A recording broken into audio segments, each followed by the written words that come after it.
Follow our. I'm Casper Van Dien. You're watching RPadTV.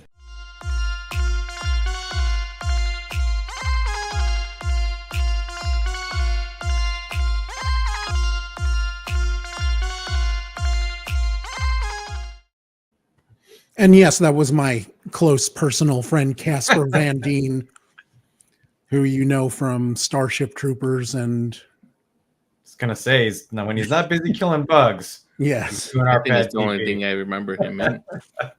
Besides that one movie. Wasn't there like some video game movie that he was in? Yes, that's actually from the set of Noobs. There you go. I couldn't remember which one I had. Where I also met Jason Mewes for the first time. That was actually pretty exciting. I just met him. I work with one of his friends / one of the agencies that he works with pretty frequently. I just sent him a bunch of stuff. Nice. He is a cool dude. Yeah. And very different now that he's a parent and not on drugs. Weird to see people hit both ends of the spectrum that hard. Yeah, it really is. Very much so. So anyway, guys, you're watching RPadTV. It is the end of the year, so we're doing all of our best of content. Last week, we talked about the best TV shows of 2024. This time around, Mac and Carlos are joining me to talk about the best movies of 2024. We each are going to pick two movies. One we thought was objectively the best, and one that was a personal favorite. Please feel free to share your choices and comment on our picks along the way. Before we start, let's see, how are you, Mac? How are things going? I'm doing well. I just want to say, I always forget how catchy the tune is to your intro, because I always afterwards I'll find myself just humming it around the house, and my kids have no idea what it is, and they're just like, "What are you humming?" I was like, "Never mind." It's the intro to the podcast I do. It is a Blackpink ripoff that my brother created. We're actually working on new intro music for 2025. Oh, where I'm playing some guitar on it, and then my brother's going to do all the good stuff. I'm going to lay down a basic acoustic guitar track. Okay, cool. That's neat. I don't know if it'll be any good. Well, not with that, it's going to be great, of course. Well, it's hard for me to record for a few reasons. My cable for my headphones is too short for having a guitar and pressing all the buttons. And I'm just not comfortable. I love playing guitar on my couch, but at the computer, it just feels wrong. Like I'm working now. It feels, Yeah, it is. That's funny. So, Carlos, revisiting the Mania, you guys have started up again with some new episodes. Very fun. Yeah, we dropped last week our WrestleMania 33, the Ultimate Thrill Ride revisit, where we broke down and gave our recommendations of matches that still kind of hold up to this a person who's been watching wrestling for almost 40 years. Yeah. And to my wife, who's a newer fan. So if you guys want to dive into the world of wrestling and want to know what might be a good match to help you maybe talk to other fellow fans that may be in your life, I recommend checking that out. And guys, if you want to check out the products that Mac is working on, or you want to check out Carlos's podcast, I suggest you do both. There are links to what they're working on in the description of this video, so please check that out. Now let's talk about movies. 2024, for me, it was kind of a disappointing year for movies, or at least the kind of movies that I like. You always have your big blockbuster things. Thanksgiving was pretty massive with two big releases. We had Wicked and Gladiator 2. But and the movies I like, they tend to be, I like small budget, independent films. Last year we had some great ones with Past Lives and Shortcomings. And this year there wasn't a lot for me to enjoy until one of my picks later. And even then, that's almost kind of by default. So how did you feel about this year's movies, Mac? Similar, with the exception of one standout. Yes. Right. But yeah, it's funny, even just as we were, because I don't want to sound like a broken record when we get around talking things, I was also trying to go around and look through 2024 movies of the year. What movies were the ones that were out and nominated and that. And I looked through a lot of them. I was like, Nope. Yeah. Yeah. Like I didn't see anything else that really popped. And I also kind of like look at those things too, is like when it comes out, did I immediately run out and buy it afterwards? How many times have I tried to rewatch it after I saw it? And did I even go and see it in the theater? Things like that. And Right. there's only, for this year, there's only one that pops on those fronts. And you, Carlos, how did you feel about the batch of movies this year? I don't feel like there was many that I wanted to go see in movie theaters. Yeah. Like looking like at the list, like Mike mentioned, I had to also Google kind of see what came out. Yeah. I forgot that Godzilla versus Kong disappointed me very greatly. The Joker, Damn it, I forgot about that movie till you mentioned it. The Joker, Folia, dude. I finally got to see that one, and that one. It's not my movie. For people who are wondering if that's my pick, no, it's not my pick. But I can see where it throws off some people. But I can actually see that there are some good parts in that movie. And then Borderlands, that one as a person who's played Borderlands, and I was looking forward to that. And then that one just shat the bed. But it did. I mean, I had low expectations for that, but I went to see it in theaters because I wanted to support Bobby Lee. I'm just a big fan of him. Right. He is like the hero for childless, middle-aged Asian men. So, he's our guy. But yeah, in general, I just felt this was a better TV year than a movie year. For the stuff I like. Yeah. I'm going back to what I just said. Like I'm addicted to certain shows right now, just on TV and things that I'm binge watching. Right. But like I'm always hard pressed to be motivated to actually go to a movie.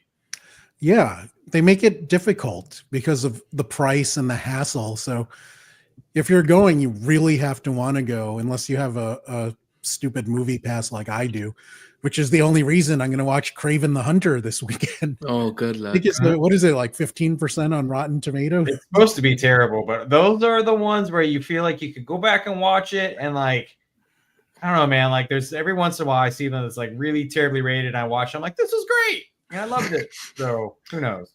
Well, we talked about Madam Web earlier in the year. Yep. And I think that was entertainingly bad. Like, I don't know. And I'm going into Kraven. I'm like, can it be that bad? I can't imagine why. I mean, Aaron Taylor Johnson, I don't like recall him ever being a great actor. I mean, not to shit on him, but it's just like he's had some great roles, but I haven't seen anything that impresses me. Like, yes, that's acting.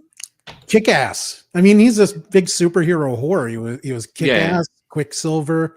He had a post-credit scene as Apocalypse before Poe Dameron took the job from him. Okay. That boy gets around. So. Yeah. But let's talk about our picks. Mac, let's start with you, and I will let you decide if we're going with objectively best or personal favorite. Well, the thing for me is it's one and the same. Yeah. But you're also setting up the rest of us, so yeah. Let us know what you want. I mean, mine's a very simple. I think everybody's gonna know. I'm just gonna say Deadpool Wolverine. It did everything I ever wanted it to do, as like on all fronts, right? It fired on all cylinders. It hit, like I said, I went to see it in the theater multiple times. I bought it immediately at the moment it was out. I've probably watched it 10 or 15 times at this point. It's just like my go-to. It's like if I need to just feel calm, I'll put that on in the background and just kind of laugh at it, here and there. But like I also just think that, in other certain respects too, like how many times is like the third movie in a trilogy like your favorite of every, like it's just one of these ones that like continues to elevate and work for me. And so I had a lot of fun with it this year, and it was the one that I was looking forward to all year when we were leading up to it. It was the one that I couldn't wait to go see when it was coming out. Like like I said, it just fired on all cylinders for me, and that's why it was my pick for both of those categories for the year. So, but that's not to say I didn't look around and look at other movies too. It's just that nothing held up as good as these. For sure. I mean, for people that aren't familiar with your taste, you are a massive, massive Deadpool fan. Yeah. You've also worked on the Deadpool game. I got to work with Marvel. Like again, it was just such a fun experience, and it's like somewhere like I'm lucky enough to have a little piece of that I got to touch way back when. That sounded creepy. But yeah, so I'm still in the camp of for favorite movie of the year, Deadpool Wolverine. No, I could totally see why that would be any comic book nerd's favorite movie. I also will saw it in say theaters multiple times, and there's a couple other ones that like have popped in my head to see if like I would like them. And one of them was like I never got around to seeing Alien Romulus, right? I never got around to seeing Gladiator 2. Those could be great movies because I remember I loved the original Gladiator, but man, I know they just came out. I haven't gotten around to seeing them. I wasn't as excited to like run out and go try and see them in the theaters though, as like I would normally would for like maybe something else. Yeah, like Gladiator 2 for me is a wait for streaming. Yeah, Twisters is another one. Like I like the first movie, terrible. But it's one of my 15-year-old watching. She's got like a crush on Glenn Powell or whatever, so she had to watch it. But and she thought, oh, it was good, and I was like, did you watch the first one? And they're like, no, she has no idea. It's that's the sequel, but it doesn't like tell you that it's a sequel. Yeah. So that's kind of where we ended up. No, absolutely makes sense. Carlos, sticking with your personal favorite movie of the year, what did you have? Alien Romulus. Yeah. Okay. Good. Yes. Alien Romulus was a good movie to have after like we've had like these kind of bad prequels or mixed review prequels, mixed received, bad, whatever, with Prometheus and Covenant. But this was kind of like this guy got it. This Fede Alvarez, I believe, is the guy who directed it. He nailed everything. There's like little Easter eggs in the movie. He actually but he played the Alien Isolation game. Oh wow! And he actually brought some of those into that movie itself. Like there's certain screenshots, like you might see it in the trailer if you watch the Alien Romulus, but on the cover of the video game, the Alien Isolation, you have the ladies wearing like the space helmet, and you see the reflection of the xenomorph. They actually have him doing, or in the movie they actually had that same type of shot with with the protagonist type of thing, where it's like type of that. They also show lots of callbacks, well, like going back to some of the like Covenant, because they even like he even brings in that particular, the black goose substance, and makes appearance, spoiler alert, but he explains, or they explain what they're trying to do with it.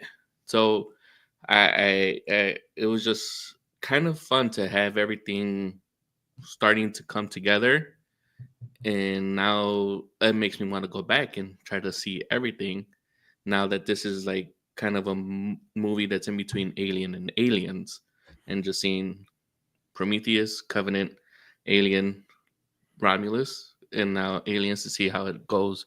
And now I'm wondering if they're actually ever going to have Neil Blomkamp ever do his, so they can erase Alien 3 and the other one, Resurrection, I believe, is the one. Now that you're laying it out like this, I definitely want to go back now and watch those three newer movies, because I know I saw like the first one where they land on the planet, right?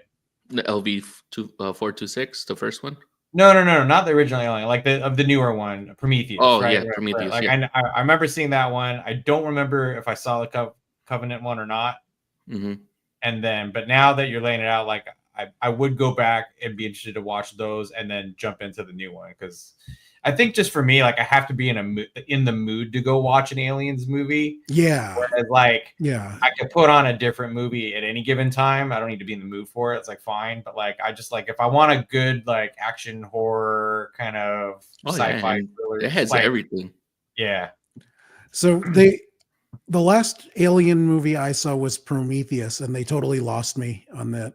I did not think it was particularly good, even though I'm a big fan of Magneto. Right.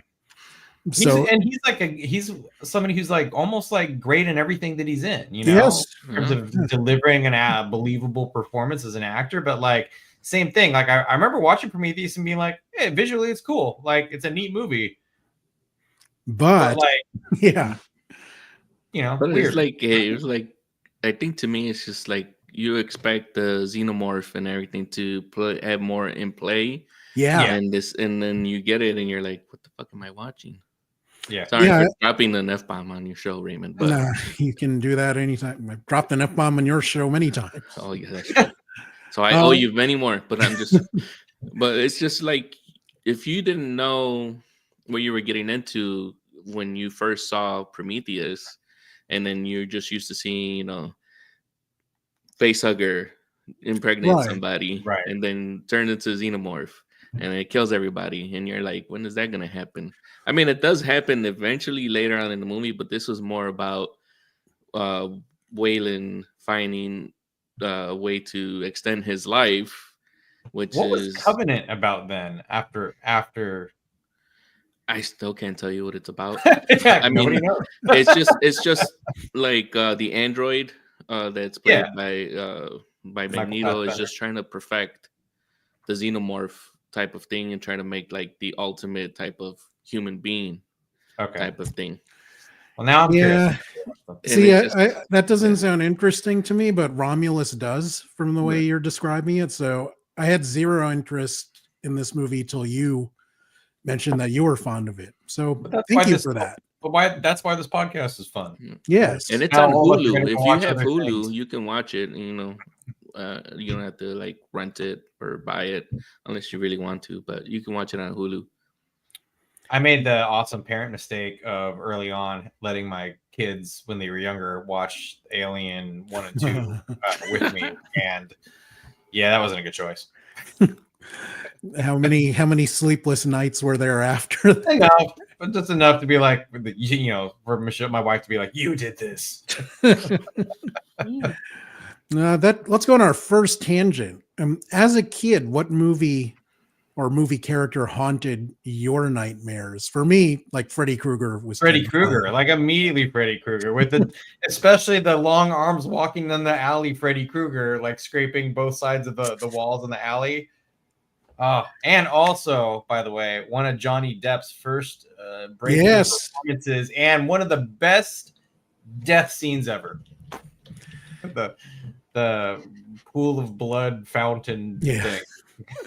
My dad had a sweater that looked a lot like Freddy's, and I swear he wore it just to mess with me sometimes. How about you, Carlos? What movie character scared the bejesus out of you when you? I haven't watched it since I was a child, but you remember that was it Pee-wee's Big Adventure, the one where he gets his bike stolen? Yeah. And then he encounters the trucker lady. Oh, and she makes the face large. Yeah. That one scared me for a little bit. Just like this. Zach Morris knows what you're talking about. Yeah, that one. And then when I got a little bit older and was able to like use my parents like older, rental, you became scared of Pee-wee. The rental card from the video store from down the street. I rented this movie called, it was either House or House 2. It's a scary movie, like a horror type of movie. I know exactly which one you're talking about. Yeah, and that one freaked me out for a little bit too. So I'm unfamiliar with House. And initially, I'm like, you found House Party 2 scary? What's wrong with it? Like, the pajama jammy jam. So my pick for personal favorite movie might surprise you and some viewers, but I went with Wicked. Ooh. Yeah. And just to be okay, so that's Wicked, not Wicket, the little guy from Star Wars. Not Wicket the Ewok with a T. Oh, can you imagine if they made a Disney Plus musical with him? That'd be great. With the musical, yeah. Well, they made some direct-to-TV movies that sucked with Wicket. So I'm good with not seeing him ever again. But, you guys are off the wrong track. So Wicked the musical, this is based on a musical that debuted in, I think it was like 2002 or something. And that was based on a book from 1995 that tells the story of the Wicked Witch of the West and the Good Witch of the North, who are actually college buddies. And it tells the story from the perspective of examining what really is evil. And it shows that the Wicked Witch actually wasn't so wicked. She was actually a person that She's just misunderstood. She was kind of the scapegoat for bigger things that are happening. And yeah, it stars, the musical starred two of my favorites, Kristen Chenoweth as Glinda, the Good Witch of the North, and the wickedly talented, as John Travolta called her, Adele Dazeem, whose real name is actually Idina Menzel, who a lot of people know from Frozen. She's the person that sings Let It Go. But I originally saw her in the late 90s on the original cast of Rent. So her voice has been in my head for decades. I'm a big fan of musicals ever since I was a kid. My parents took me to see Annie when I was like 4 or 5 or something. Okay. And class trips, I remember two of my favorite class trips were seeing 1776, the musical, and Starlight Express. And growing up in New York, I just had easy access to Broadway shows, and it was just something that I did. And on that note, we just booked a trip for sometime next year to take the girls to New York for the first time, and we're going to go see a few shows. So I'm curious as to what you might want to recommend. Yeah, outstanding. Definitely have some recommendations, and I will have plenty of restaurant recommendations for you guys as well. Oh, good. Yeah, all of it. Yes, for sure. Not that I haven't been. I've been in New York plenty of times, but I always like, it's your home turf, man. Like, you're going to know way more than I would. Well, I'll try. I mean, a lot's changed, and I haven't lived there in a long time. But so the movie stars Ariana Grande on the left and Cynthia Erivo on the right. And what a task for these guys to fill in two legendary Broadway musical roles. And both of them absolutely killed it. They paid homage to Idina and Kristen, but they very much made these roles their own as well. For millions of people, these are going to be the Glinda and the Elphaba. But for me, it'll always be Kristen and Idina to some extent, even though both of these guys killed it. They split the movie in two, which a lot of people, including myself, weren't sure of. But after seeing it, I'm like, oh, it absolutely makes sense to make this a two-parter, and ending the first part with Defying Gravity, which is the big musical number at the end of Act 1 on the stage play. You have to end the first movie that way. Otherwise, it just it would be weird. It would be like, Carlos, in wrestling terms, it would be like ending a show with not on a high note, So you had to do that. And I always think back to when the first Lord of the Rings movie came out, and then they just ended it with like them just walking over a hilltop. Yeah. And you're like, that was anticlimactic. Yes. I mean, that always brings me back to Clerks 2, where Randall's like, it's just 3 movies about a bunch of guys walking to a fucking volcano. It's very much true. I have to send you that clip. It's excellent. So the Wicked movie was directed by John Chu, who some people know from In the Heights, Crazy Rich Asians. And he did a great job of expanding the story of the musical and the book to, I mean, obviously visually you can do a lot more interesting things than you can do on a stage play. And for the most part, what he created, I'm like, wow, that's even better than I imagined it. Although there were a few scenes where I'm like, kind of like what I imagined in my head a little bit more. Another thing you can do in a movie that you can't do in a stage play is execute flashbacks, which Chu used a few times to really reinforce the storytelling of the movie. And yeah, he did such a good job. I'm really proud of John Chu and also Bowen Yang from SNL. So as Asian Americans, these guys are killing it. And lastly, Michelle Yeoh plays Madame Morrible, which is also an interesting role. She changed it a bit from the stage play where, I mean, her name's Morrible, so she's not a good person. foreshadowing. But in the movie, she didn't play it straight like that. They gave her a bit of charm, and they made you question what her motives were until the big reveal that, oh, she is the wicked one. Spoilers. No. Yes. But also Michelle Yeoh is someone I've been watching for decades as well. I first saw her in Super Cop, which is, I think it was Police Story 2 in Hong Kong. And yeah, I think that's like a mid-90s movie, and then came to America in the late 90s.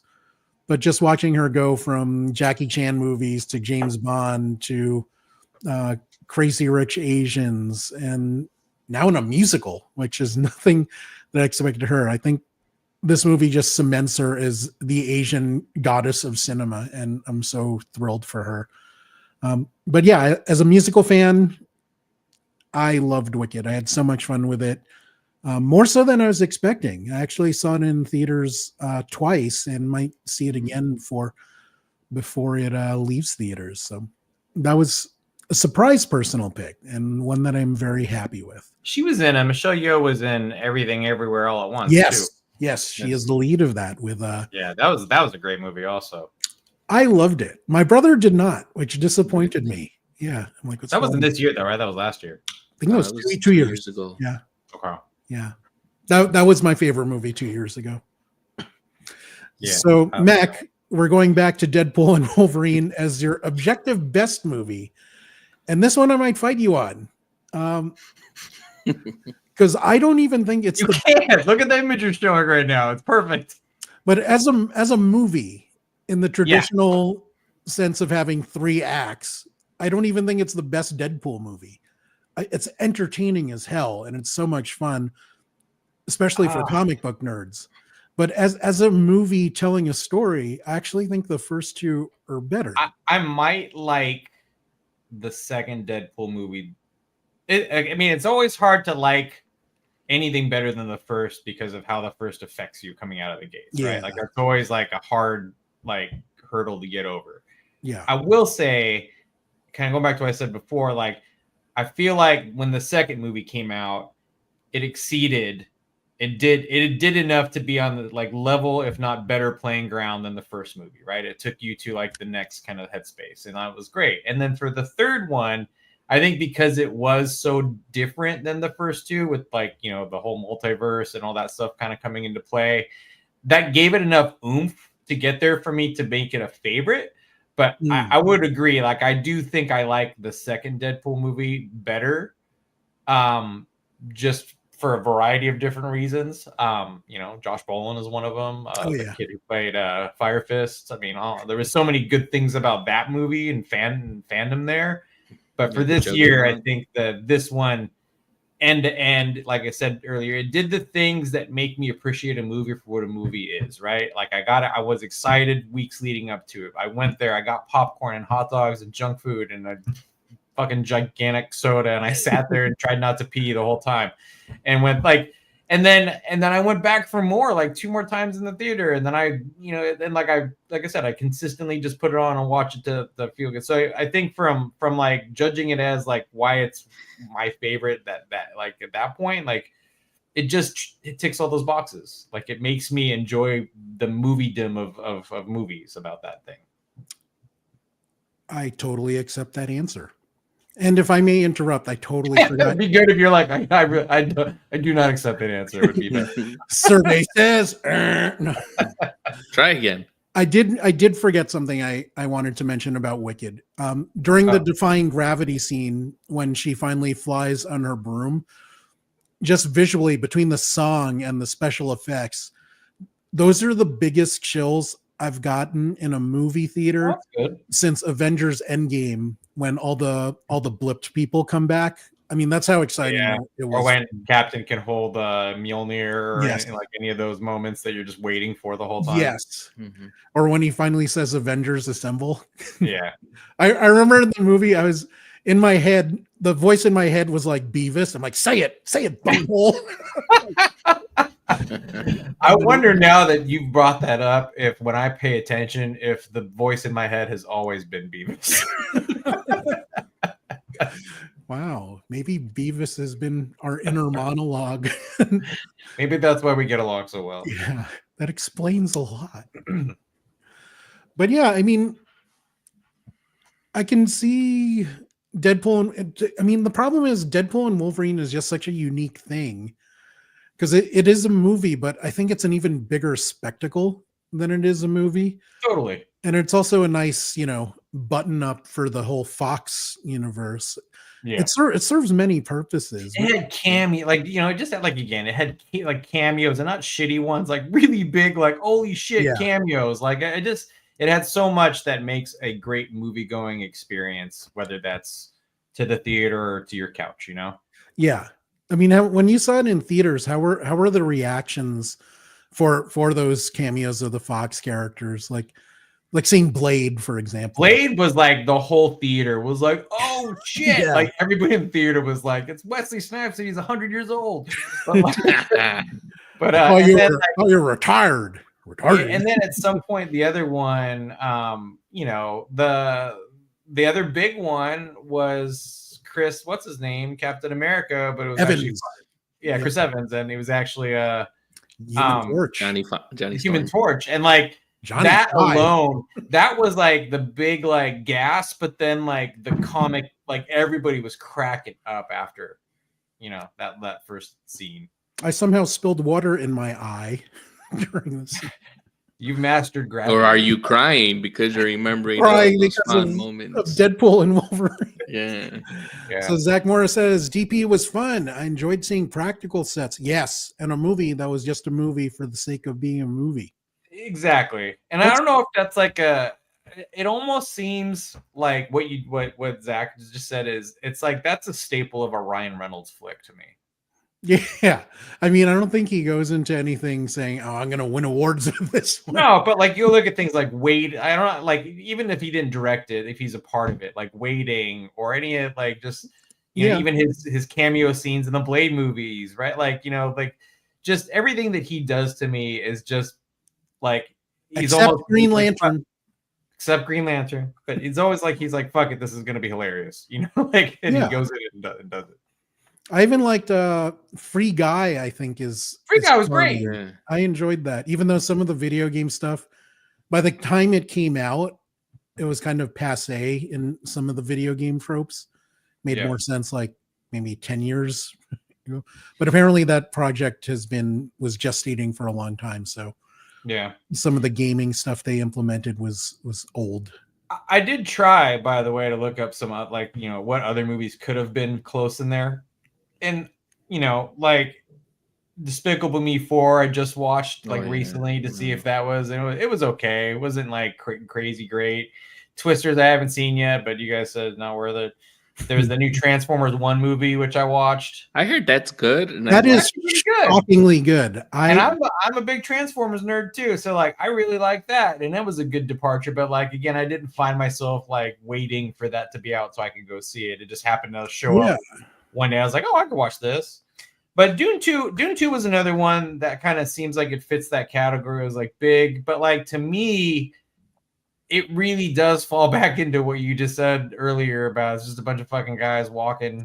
How dare you, sir? How dare you? So wait, Mo says that there were kids in Deadpool and Wolverine. 100% kids in our audience. I had a young kid in my audience, and I was like, "What's wrong with you guys?" Yeah, little kids. Yeah, little kids. But like, teens, I don't necessarily care. Young teens I don't care about. But like, kids, I mean, there was like there was a single digit. I have no idea how old kids are, but there was a child in single digits with their parents, and when they're during the pegging scene, I was like, right, you're like, Billy, don't watch this. Like, no. Succession as a show. Oh, I love the cameos. Matthew McFadden. Yeah. Is he related to Gates McFadden from Star Trek: The Next Generation? I don't know. You would know more than me. No, that's the other guy in our chat. Is the Star Trek guy? But not to poop on your parade, Carlos. If you were going to say Dune 2, but there's a lot. there's a lot to love about that movie. Well, also. I'm gonna say why exactly, but yeah, Go with it, Carlos. That is your objective favorite, objective pick of the year's best movie. All right. Well, this movie has made me a fan of this universe. I wasn't as old as Raymond. Probably when he saw it, I probably was maybe like 6 or 7 when I actually got to see this. Once again, having a rental card from my parents down a local video store. And I'm like, hey, what the heck is this Dune thing? Oh, this takes place in space.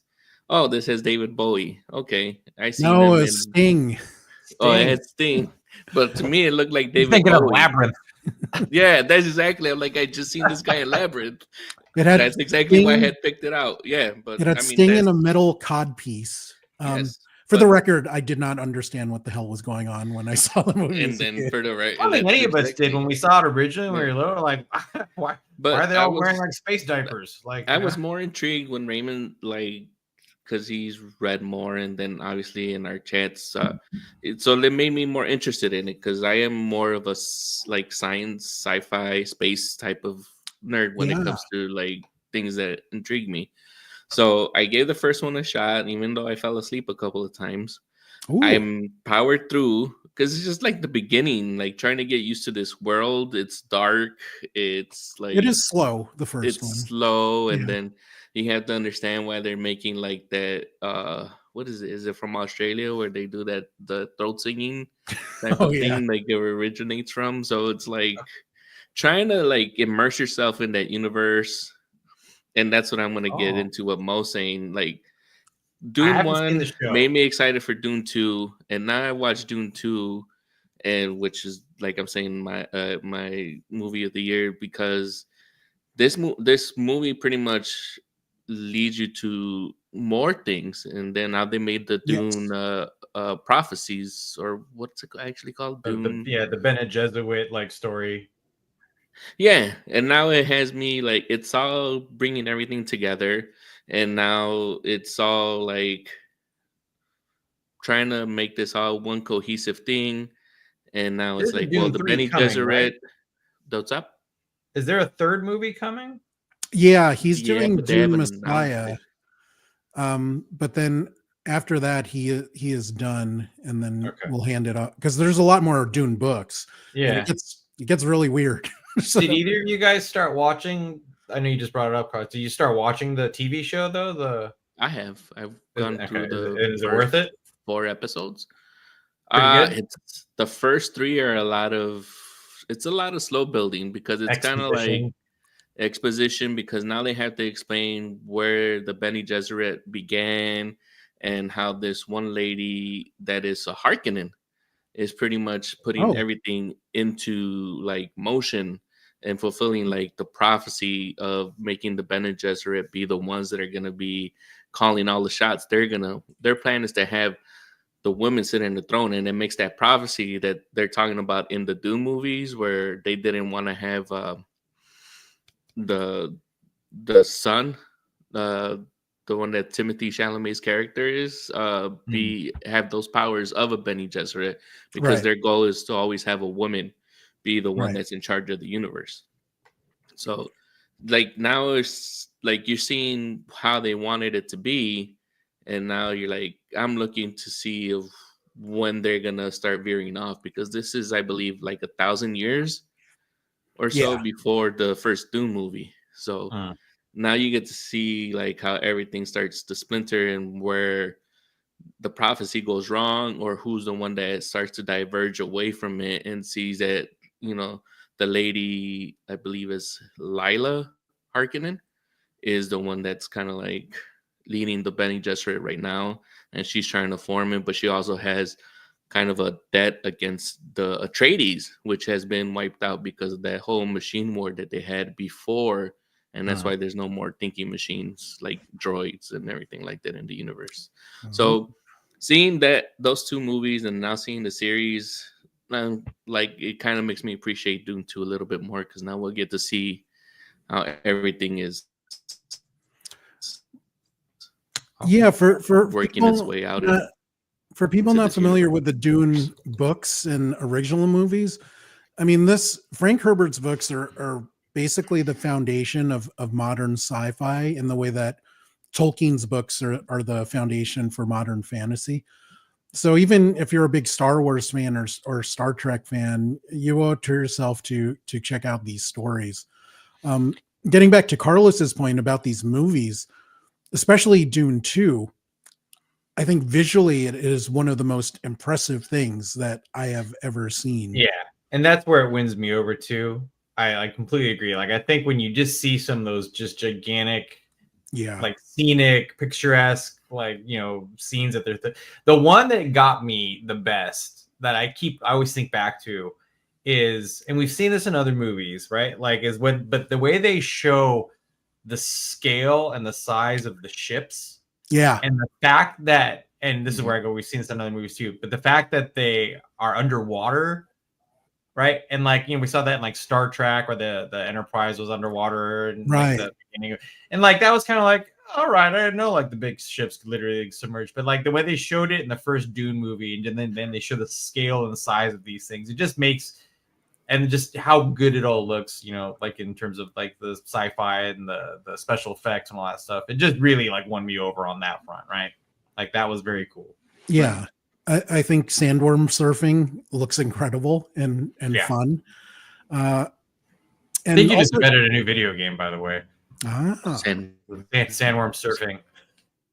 When they filmed on the Harkonnen planet, I think they used infrared cameras. And it just gave it such a unique look because they have like a black sun there, so everything looks weird, dark and gloomy, and very impressed with that. I like that because it's different than the Star Wars ones where you get to see like everything bright and colorful and everything. And this also made me wonder. Timothée Chalamet is undeniably one of the biggest young movie stars, but this movie made me think, wow. He might be an actor as well. What's the other guy too, right there? I forget his name. He's somebody as well. Austin. Oh, you mean Elvis? Austin Butler. And like, I don't know what it is about him as a also young and up and coming actor. He does not do anything for me. Wow. The way that like Timothée Chalamet is like, oh man, he's like a really good actor. And like I've seen it, like he's the other guy. I've seen him in a couple other things. He was in that what was the warplane movie series, right? He was in that. He was actually in Arrow in a few episodes, where he seduced Thea. He's in the Chronicles of Shannara, which is a fantasy series that was on MTV, I believed. And it's also based on fantasy books, but the acting in that was so bad. I'm like, did they just get like a bunch of like high school community theater actors for this? So I didn't have a great impression of Austin Butler for years. I thought he was like an Arrow level actor, but then he became a big deal. I thought he was great in Elvis. I don't know what you thought of his performance, but I find him very impressive, and the ladies love him. Apparently they fight, the teen girls fight over whether Timothée Chalamet or Austin Butler is the hotter one. I don't know. I'll go If you are a teen girl and want to weigh in on who is hotter, drop it in Raymond's comments. Yeah, if you're a teen girl watching... I still fall into the Timothée Chalamet camp, I think. You like the Willy Wonka? The teen girl in me, that's what she likes. I am excited to see how he plays Bob Dylan when that comes out during Christmas. Supposedly, I just read something the other day that he's like pulls it off. That's a tough one. I mean, it can be so hit or miss. Austin Butler, apparently, I thought he did a great job of Elvis. Who's the kid that played Elton John that also was in those the Matthew Cameron movies? Taron Egerton, right? Yeah, Taron Egerton. Yeah. So I didn't think he was very good. That was the guy from the what was those action movies? Yes, the Kingsman. Kingsman. Yeah. Those are good. I like those movies. Those are fun and very stylish. Elton John, not so much. He was stylish, just not He was, terrible. he was stylish. That is true. Or That he is because he's still alive. Sorry, Elton. If you're watching this for some reason, we You acknowledge got that you're nothing still better alive. doing your Thursday than Yeah. tune into this. If you're watching this with teenage girls or fighting Maybe, over Timothy yeah. Chalamet, Uh, but yeah, I can see Dune 2 as a pick. You know, visually, orally, it was great. There are some great acting performances. One that I thought was not good. I think one of these 5 actors wasn't very good in this movie. I will let you guess who I picked is the one that was not good. do they have blue eyes? Yes, they do. Well, in the movie, yes, Okay. because of the spice. But I think 4 of these actors were really, really good to excellent. And one, I have no idea which one you're talking about. well, Zendaya. it is Zendaya, who I think Okay. spent most of the time like leaving rooms angrily in Dune Part 2 instead of adding to the story. It made me question her as an actor and think of her more of just a movie star. Kind of like in that Jessica Alba mode where, Mhm. you know, she's in a lot of high grossing movies, but no one will peg her What was for the one that she was in with what was the comedian guy? Dane Cook. What was the Jessica Alba Dane Cook movie? Wow, I did not know that was that was a movie. I'm gonna go look that up. Was that Good Luck Chuck? Yes, good stuff, dude. good, No. good guess, Carlos. Yeah, it's a terrible win. movie. Yeah, you win. The internet can shut down today. I mean, yeah, no, it's a she terrible did- movie. she did that diving movie with Paul Walker, and I'm like, Blue wow. something. Yeah. Deep blue. And I'm like, wow, these are 2 beautiful people that can't act. Like, this movie will do well. Rest in peace, Paul Walker. You were my Yeah. favorite bad actor ever. Yeah, I liked him a lot too. So that leaves my pick as the objectively best movie. And being a small budget indie fan, I had to go with Anora, which surprised and delighted me. I wasn't holding out much hope for my kind of movies, but Anora Never won me heard over. this. So it's kind of, people describe it as like a Pretty Woman, but more dangerous and a harsher version. And I can see why they say that. I don't really agree, but Annie, Anora, who is on the right, she is a stripper / sex worker who gets into a relationship with the son of a Russian crime boss who's basically a wealthy idiot. They get caught up in a whirlwind romance. They get married, but then his parents get really pissed and fly back to America to break it up. The kid runs away. And it becomes an interesting movie that, you know, there's a dramatic element, there's comedic element, and then it almost becomes like a heist kind of movie. And I was very surprised.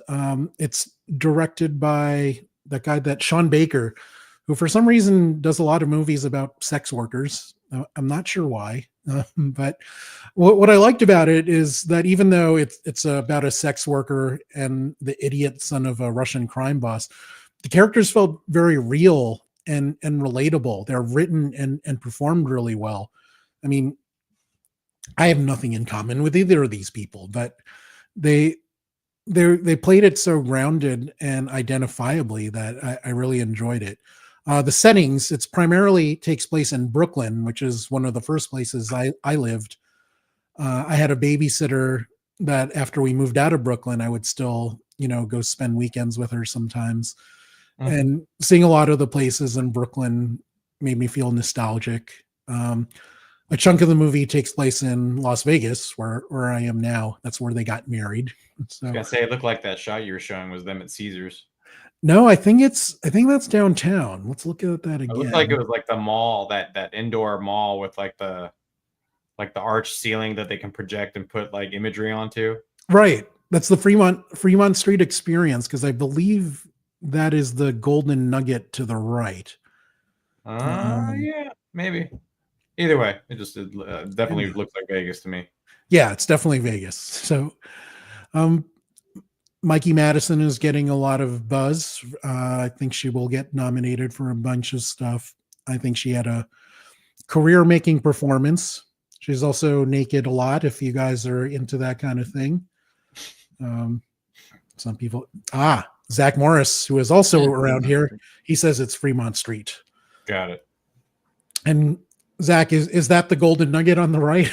Like, do I know my archways?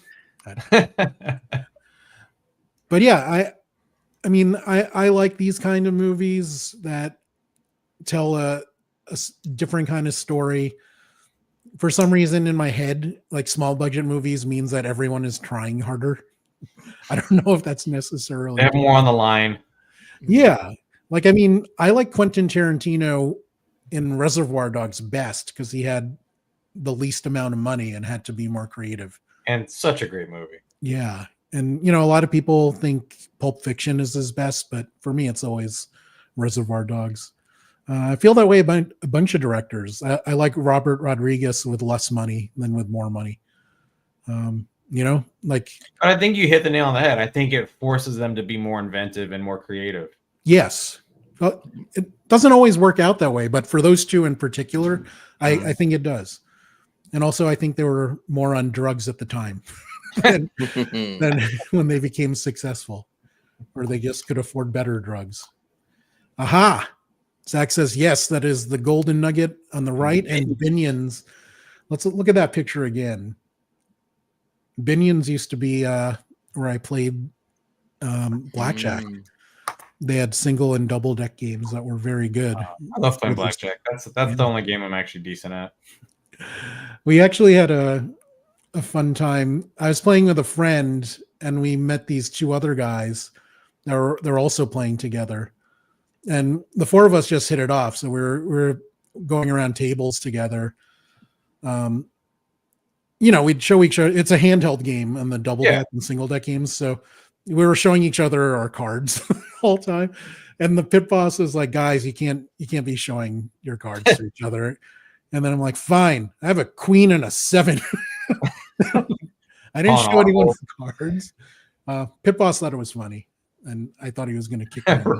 Right until they started taking the hammer to your knuckles. Like, yeah, well, we weren't really winning, so they didn't really care.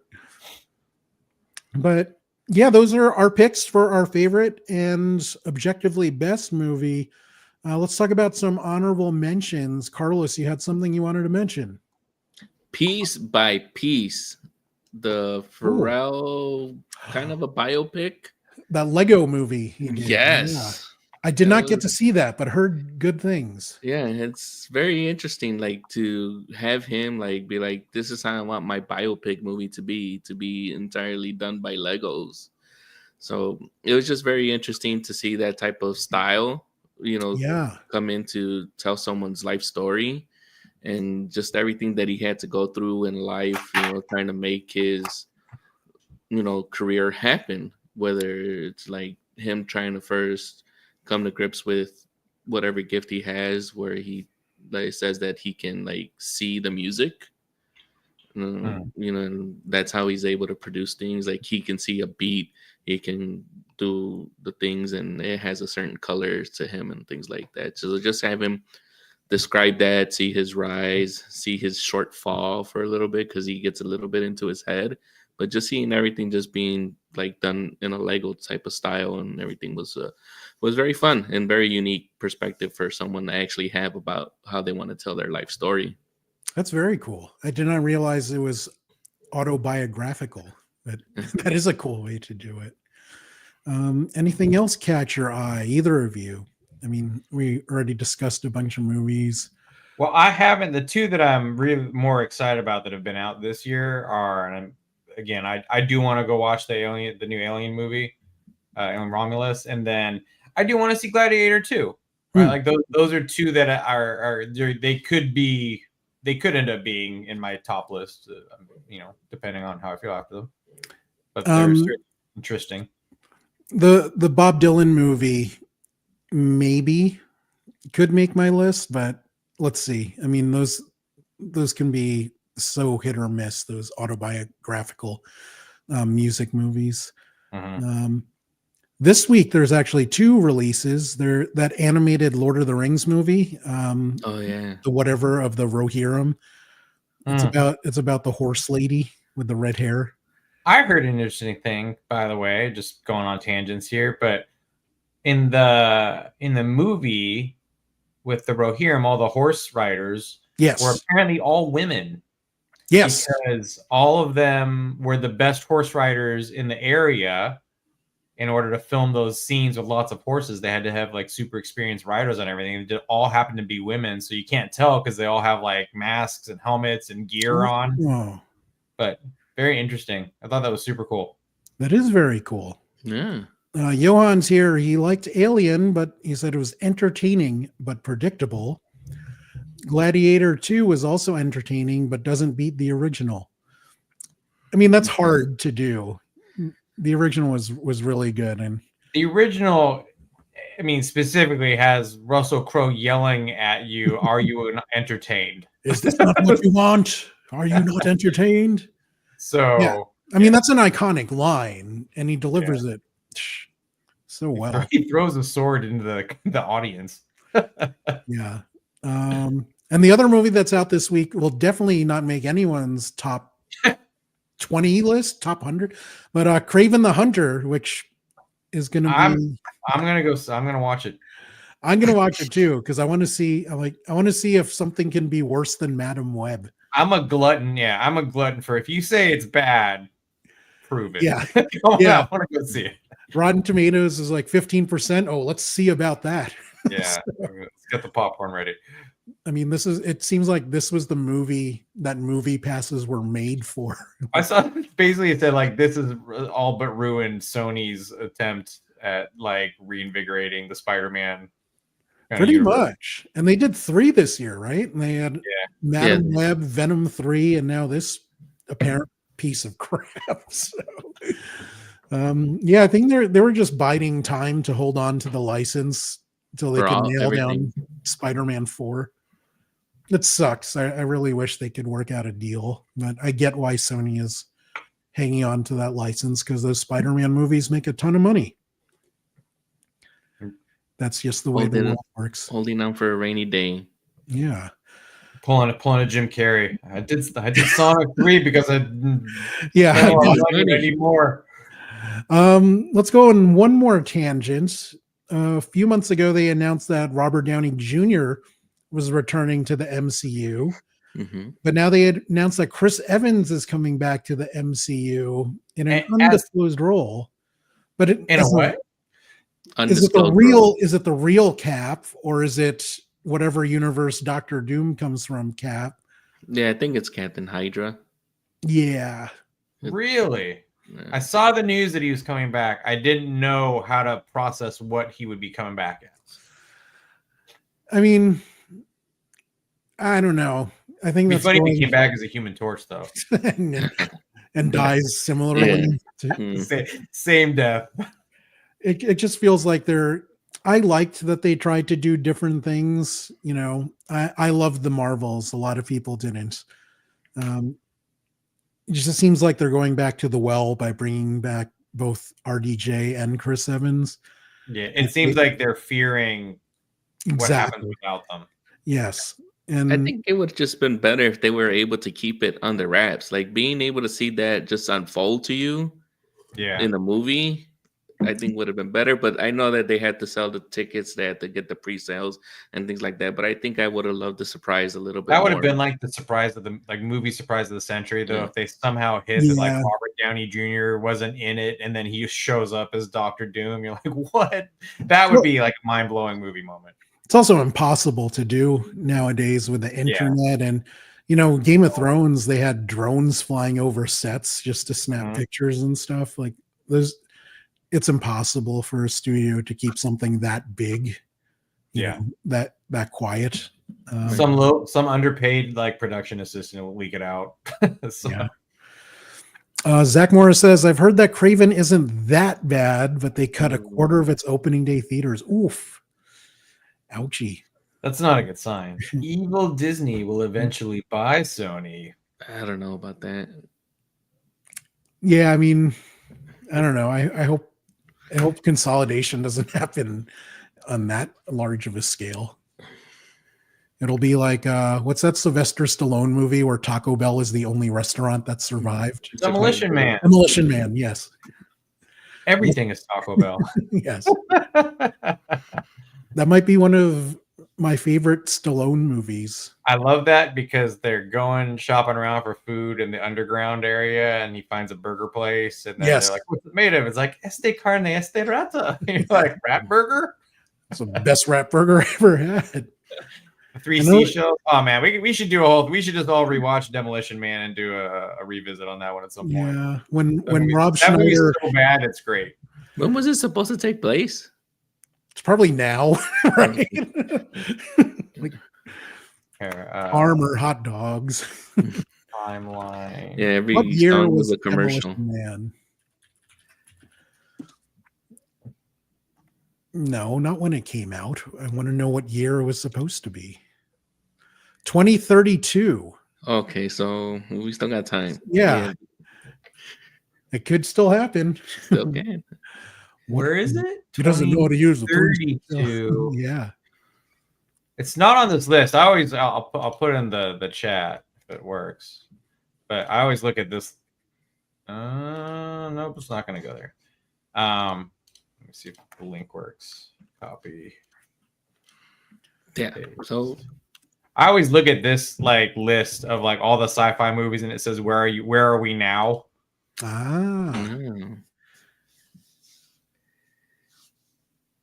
Yeah, because there's a bunch of movies like that where that's so funny. Escape from New York is 1997. Yeah, I seen that one. Rollerball. Shit, I forgot that was a movie.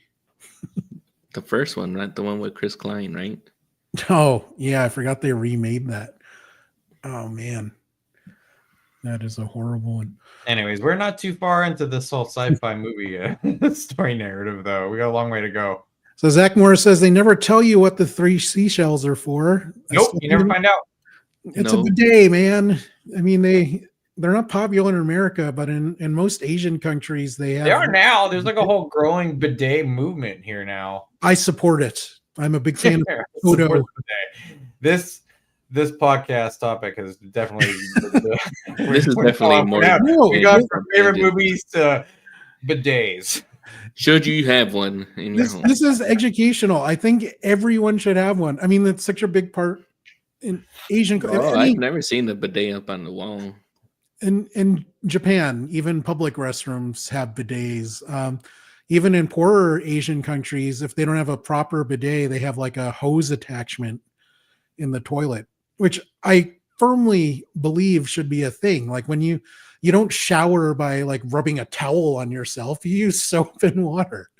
So just logically, it should have that. One of my favorite / worst ever, and I won't tell it because we don't need to hear it, but worst / favorite ever bathroom stories was in China, and I ended up having to go real bad, and by the time I made it, like we're talking Dumb and Dumber level, just barely made it. Like the stall had just a hole in the ground and a rope to hold on to. Yes, it was a squatter. Yeah. And I audibly, and one of my coworkers was with me, but I audibly screamed like, "No!" But apparently squatting like that is much better for your Yes, but there's a whole thing called the squatty potty. Squatty potty. Yes. Yeah. Man, some of the best Korea, marketing I've ever seen. They had those squat. It was just like a hole in the floor. You know, they had porcelain and things like that. But it was a nice hole in the floor, I guess. If you but I'm gonna have to wait until I get back on base. I'm not using this bathroom. I mean, yeah, in Korea and Japan, there are a lot of toilets like that, but they're labeled now. I don't know. When you were in Korea, Carlos, were they labeled like Western toilets versus? No, they weren't labeled. No. Yeah, maybe they did it in Japan for like dumb. These are the gaijin toilets. Like, I don't know if you know Josh Selinger from when he worked at Activision too. Josh was with me in that moment. And he fell down laughing in the bathroom on the floor so hard at this whole scene. So it was epic. So Zach says they have signs over the toilets at Google because employees would stand in the toilets. Wow. Weird. They didn't have that when I was at Yahoo, and Google was supposed to be more advanced. That's funny. So, guys, I think that'll be a wrap. Now that the toilet talk is over, that'll be a wrap. Basically ending on a skibbity toilet note at this point. So that'll do it for our best movies of the year. If you're watching this after we're live, please share your picks in the comments section. We have one more episode left this year where we're talking about two important movies that turned 50 years old this year.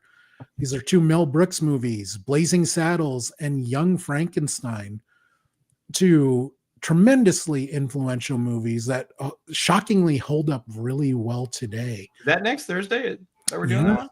Okay. Yeah.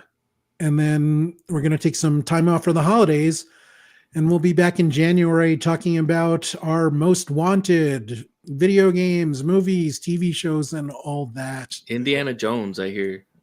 By the way, speaking of which, tangent. Yes. I'm playing the game and the new one, the Circle, and it is fantastic. Paul, who's on a lot, I saw his review, same thing. It's like if you are a fan of Indiana Jones in any way, shape, or form, this game is great. And I put something up earlier today because I've been playing it on PC. And one of the great things about Indiana Jones is the sound effect they use when he punches people. It's very satisfying.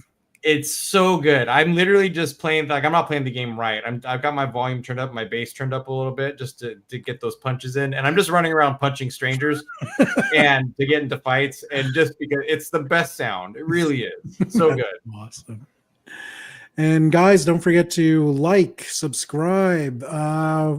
I'm using Blue Sky and Threads more because apparently that is just the place to be. And also Twitter is just so vile now because of some dude. So please give us a follow there. Hope you see you next week, and I hope you guys are well in general. Thanks for watching RPadTV. See you next time. Bye. Bye.